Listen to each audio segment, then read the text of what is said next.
ఓం శ్రీ మాత్రే నమః. అందరికీ నమస్కారం అండి. ఈరోజు మన ఛానల్లో ఈ 2026 సంవత్సరంలో శ్రీ వారాహిదేవి ఆషాఢ గుప్త నవరాత్రులు ప్రారంభ ముగింపు తేదీలు ఎప్పటి నుంచి ఎప్పటి వరకు, ఈ 9 రోజుల్లో తిథులు, అలంకారాలు, అలాగే నైవేద్యాలు ఏం సమర్పించాలో, కలశ స్థాపన, అఖండ దీపం ఎప్పుడు పెట్టాలో, అలాగే ఉద్వాసన ఏ రోజు ఏ సమయంలో చేయాలో, 9 రోజులు చేయలేని వారు ఏం చేయాలో, అలాగే రోజు నైవేద్యం చేయలేని వారు ఏం నివేదించాలి అనే విషయాల గురించిన పూర్తి వివరాలు ఈరోజు మనం ఈ వీడియో ద్వారా తెలుసుకుందాం.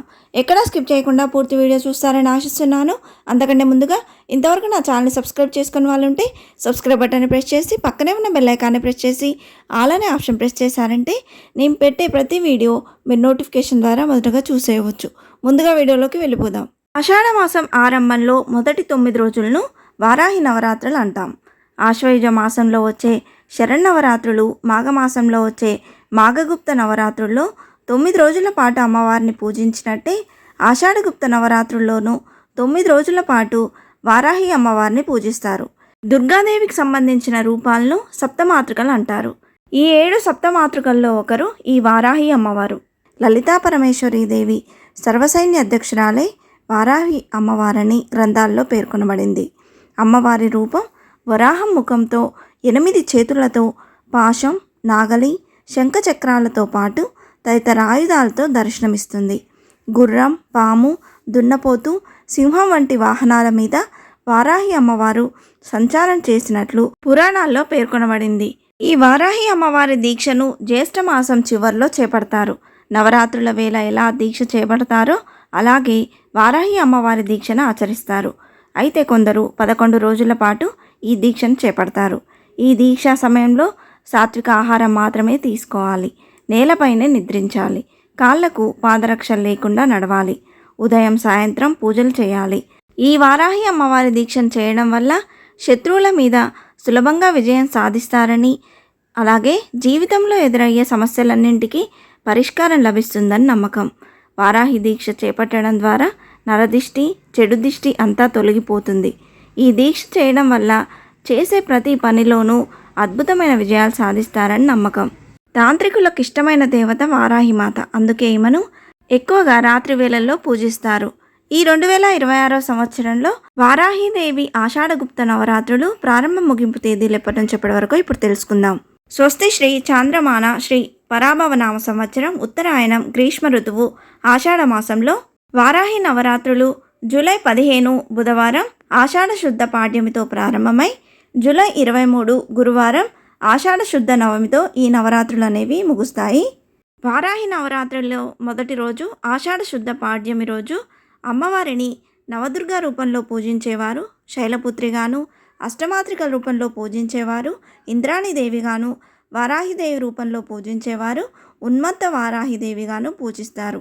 ఈ ఆషాఢ శుద్ధ పాడ్యమి తిథి అనేది జూలై 14 మంగళవారం సాయంత్రం 4:08 ప్రారంభమై జూలై 15 బుధవారం పగలు 1:51 వరకు ఈ పాడ్యమి తిథి అనేది ఉన్నదండి. ఈరోజు సమర్పించాల్సిన నైవేద్యం పాల పాయసం, పొంగలి. కలశ స్థాపన, అఖండ దీపం పెట్టేవారు సాయంత్రం కలశ స్థాపన చేసుకోవాలి అని అనుకునేవారు జూలై 14 సాయంత్రం వేళల్లో కలశ స్థాపన చేసుకోవచ్చండి. లేదంటే జూలై 15 బుధవారం రోజు తెల్లవారుజామున కలశ స్థాపన అలాగే అఖండ దీపాన్ని పెట్టుకోవచ్చు. రెండవ రోజు ఆషాఢ శుద్ధ విధియ రోజు అమ్మవారిని నవదుర్గా రూపంలో పూజించేవారు బ్రహ్మచారిణిగాను, అష్టమాత్రిక రూపంలో పూజించేవారు బ్రహ్మీదేవిగాను, వారాహిదేవి రూపంగా పూజించేవారు బృహత్ వారాహిగాను పూజిస్తారు. ఆషాఢ శుద్ధ విధియ తిథి అనేది జూలై 15 బుధవారం పగలు 1:52 నుండి జూలై 16 గురువారం ఉదయం 11:50 వరకు ఉందండి. రెండవ రోజు నైవేద్యంగా అమ్మవారికి కట్టె పొంగలి, పులిహోరను సమర్పించాలి. మూడవ రోజు ఆషాఢ శుద్ధ తదియ రోజు అమ్మవారిని నవదుర్గా రూపంలో పూజించేవారు చంద్రఘంటాదేవిగా, అష్టమాత్రిక రూపంలో పూజించేవారు వైష్ణవిదేవిగా, వారాహిదేవి రూపంగా పూజించేవారు స్వప్న వారాహిదేవిగా పూజిస్తారు. మూడవ రోజు ఆషాఢ శుద్ధ తదియ తిథి అనేది జూలై 16 గురువారం ఉదయం 11:51 నుండి జూలై 17 శుక్రవారం ఉదయం 10:14 వరకు ఉందండి. మూడవ రోజు నైవేద్యంగా కొబ్బరి అన్నం, బెల్లం పాయసాన్ని సమర్పించాలి. నాలుగవ రోజు ఆషాఢ శుద్ధ చవితి రోజు అమ్మవారిని నవదుర్గా రూపంలో పూజించేవారు కూష్మాండదేవిగాను, అష్టమాతృక రూపంలో పూజించేవారు మహేశ్వరి దేవిగాను, వారాహిదేవి రూపంలో పూజించేవారు కిరాత వారాహిగాను పూజిస్తారు. ఈ ఆషాఢ శుద్ధ చవితి తిథి అనేది జూలై 17 శుక్రవారం ఉదయం 10 గంటల 5 నిమిషంలకు ప్రారంభమై జూలై 18 శనివారం ఉదయం 8 గంటల 41 నిమిషంల వరకు ఉందండి. 4వ రోజు నైవేద్యంగా దద్దోజనం అల్లంగారెల్ని సమర్పించాలి. 5వ రోజు ఆషాఢ శుద్ధ పంచమి రోజు అమ్మవారిని నవదుర్గా రూపంలో పూజించేవారు స్కందమాతగా, అష్టమాతృక రూపంలో పూజించేవారు కౌమారీదేవిగా, వారాహిదేవి రూపంలో పూజించేవారు శ్వేతవారాహిదేవిగా పూజిస్తారు. ఈ ఆషాఢ శుద్ధ పంచమి తిథి అనేది జూలై 18 శనివారం ఉదయం 8 గంటల 42 నిమిషంల నుండి జూలై 19 ఆదివారం ఉదయం 7 గంటల 42 నిమిషంల వరకు ఉందండి. ఈరోజు సమర్పించాల్సిన నైవేద్యాలు పెసరపప్పు అన్నం, దద్దోజనం, చిలకడ దుంపలు. 6వ రోజు ఆషాఢ శుద్ధ షష్ఠి తిథి. ఈరోజు అమ్మవారిని నవదుర్గా రూపంలో పూజించేవారు కాత్యాయని దేవిగాను, అష్టమాతృక రూపంలో పూజించేవారు చాముండీదేవిగాను, వారాహిదేవి రూపంలో పూజించేవారు ధూమ్ర వారాహిదేవిగాను పూజిస్తారు. ఈ పంచమి తిథి అనేది జూలై 19 ఆదివారం ఉదయం 7 గంటల 43 నిమిషంలకు ప్రారంభమై జూలై 20 సోమవారం ఉదయం 7 గంటల 12 నిమిషంల వరకు ఉందండి. 6వ రోజు సమర్పించాల్సిన నైవేద్యం పులిహోర, కేసరి. 7వ రోజు ఆషాఢ శుద్ధ సప్తమి తిథి అండి. ఈరోజు అమ్మవారిని నవదుర్గా రూపంలో పూజించేవారు కాలరాత్రిగాను, అష్టమాతృక రూపంలో పూజించేవారు శాకంబరీదేవిగాను, వారాహిదేవి రూపంలో పూజించేవారు మహావారాహిగాను పూజిస్తారు. ఈ సప్తమి తిథి అనేది జూలై 20 సోమవారం ఉదయం 7 గంటల 13 నిమిషంలకు ప్రారంభమై జూలై 21 మంగళవారం ఉదయం 7 గంటల 11 నిమిషంల వరకు ఉందండి. 7వ రోజు సమర్పించాల్సిన నైవేద్యాలు శాకాన్నం, కదంబం. 8వ రోజు ఆషాఢ శుద్ధ అష్టమి తిథి. ఈరోజు అమ్మవారిని నవదుర్గా రూపంలో పూజించేవారు మహాగౌరీదేవిగాను, అష్టమాతృక రూపంలో పూజించేవారు మహాలక్ష్మిగాను, వారాహిదేవి రూపంలో పూజించేవారు వార్తాలి వారాహిదేవిగాను పూజిస్తారు. ఈ ఆషాఢ శుద్ధ అష్టమి తిథి అనేది జూలై 21 మంగళవారం ఉదయం 7 గంటల 12 నిమిషంలకు ప్రారంభమై జూలై 22 బుధవారం ఉదయం 7 గంటల 43 నిమిషంల వరకు ఉందండి. ఈరోజు అమ్మవారికి సమర్పించాల్సిన నైవేద్యాలు చక్కెర పొంగలి, బెల్లం పానకం.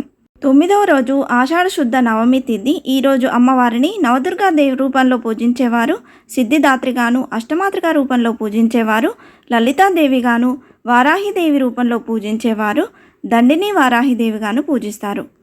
ఈ ఆషాఢ శుద్ధ నవమి తిథి అనేది జూలై 22 బుధవారం ఉదయం 7 గంటల 44 నిమిషంలకు ప్రారంభమై జూలై 23 గురువారం ఉదయం 8 గంటల 41 నిమిషంల వరకు ఉందండి. ఈరోజు సమర్పించాల్సిన నైవేద్యాలు పాయసం, పులిహోర, చక్కెర పొంగలి. వారాహి నవరాత్రులు ముగిసిన తర్వాత ఉద్వాసన అనేది జూలై 14 సాయంత్రం వేళల్లో కలశస్థాపన చేసినట్లయితే జూలై 23వ తేదీ గురువారం రోజున ఉద్వాసన అనేది చేయాల్సి ఉంటుందండి. ఒకవేళ జూలై 15వ తేదీ ఉదయం వేళల్లో కలశస్థాపన చేసినట్లయితే జూలై 24 శుక్రవారం అవుతుంది. కాబట్టి ఆ రోజు చేయకుండా జూలై 25 శనివారం రోజు ఏకాదశి తిథి రోజు ఉద్వాసన అనేది చేస్తే మంచిది.